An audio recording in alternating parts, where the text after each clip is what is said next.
जय श्री राम। ऐसा कहा जाता है कि बहू को बेटी के जैसा दुलार दीजिए, घर स्वर्ग से भी सुंदर हो जाता है। ऐसे ही एक कहानी एक बहू की जुबानी। आज सुबह से ही मानो घर में त्योहार सा माहौल लग रहा है। मम्मी जी के चेहरे की चमक और रसोई से आती पकवानों की महक, इन दोनों की एक ही वजह है। आज दोपहर को खाने पर उनकी सहेली जो आने वाली है। आज घर को पूरी तरह से सजाया जा रहा है। कल शाम को बातों बातों में उन्होंने बताया कि कल दोपहर की लंच में उनकी एक खास सहेली आने वाली है, तो उन्हीं के लिए उपहार खरीदने हम बाजार चले गए। उन्होंने बाजार से अपनी सहेली के लिए महंगी सी साड़ी खरीदी। आज तो हद ही कर दिया मम्मी जी ने। मम्मी जी खुशी के मारे सुबह को जल्दी उठ करके मुझसे भी पहले रसोई घर में घुस गई और बड़े प्यार और जतन से खुद से तैयार की हुई गई पकवानों की लिस्ट से एक एक पकवान बनाना प्रारंभ भी कर दिया है। मम्मी जी तो बहुत खुश नजर आ रही हैं, पर मैं बेमन बनावटी मुस्कान चेहरे पर लिए उनके काम में हाथ बटा रही हूँ। मायके में मेरी माँ का आज जन्मदिन है। शादी के बाद मेरी माँ का पहला ऐसा जन्मदिन होगा जब उनके साथ कोई भी नहीं होगा। मैं यहाँ पर, पापा ऑफिस टूर में बाहर गए हैं और भाई तो पहले से ही परदेश रहता है। बड़ा मन मजबूत करके कल मैंने बताना चाहा था मम्मी जी को कि मैं मायके जाना चाहती हूँ, लेकिन मैं कुछ बोल पाती उससे पहले ही उन्होंने कह दिया कि उनकी सहेली कल खाने पे आने वाली है और मैं उनको कुछ बता न सकी। दोपहर में लंच और शाम को हम सभी का उनके साथ फन सिटी जाने का प्रोग्राम बन गया। क्या कहती, मन मार करके रह गई और घर को सजाया और खुद को भी बेमन से संवर गई। कुछ ही देर में डोरबेल बजी, टिंग टोंग।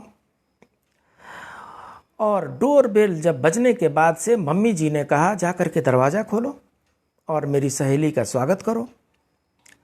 मैं आगे बढ़ करके दरवाज़ा खोली और दरवाज़ा खोलने के बाद से मम्मी जी की सहेली हाथों में एक बहुत बड़ा फूलदान लिए खड़ी है। जब वो फूलदान अपने चेहरे से हटाई तो मेरे आश्चर्य का ठिकाना न रहा। जी हाँ, मेरी माँ थी।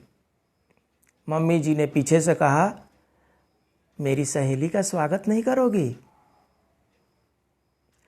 फिर तो मेरी आंखों में खुशी के आंसू छलक उठे। मेरी मम्मी भी मुझे गले पकड़ ली और मैं भी फपक फपक करके खुशी के मारे रोने लगी। मुझे समझ में नहीं आ रहा था कि मम्मी जी ने इतना बड़ा सस्पेंस कैसे मेरे साथ रख लिया।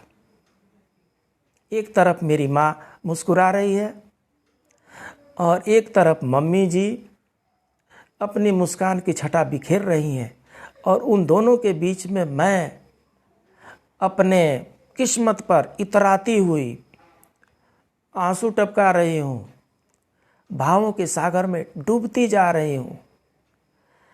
रिश्तों का उत्सव बड़े प्यार से मनाते हुए एक तरफ मेरी माँ खड़ी, जिन्होंने दोनों को देख करके मुझे रिश्तों की अहमियत बताई, और दूसरी तरफ मम्मी जी, जिनसे मैंने सीखा कि रिश्तों को दिल से निभाया कैसे जाता है। दोनों मुझे देख करके जहां मुस्कुरा रही थी, वहीं मैं दोनों के बीच खड़ी अपनी किस्मत पर इतरा रही थी। आंखों में नमी और होठों पे मुस्कुराहट लिए मुस्कुरा रही थी।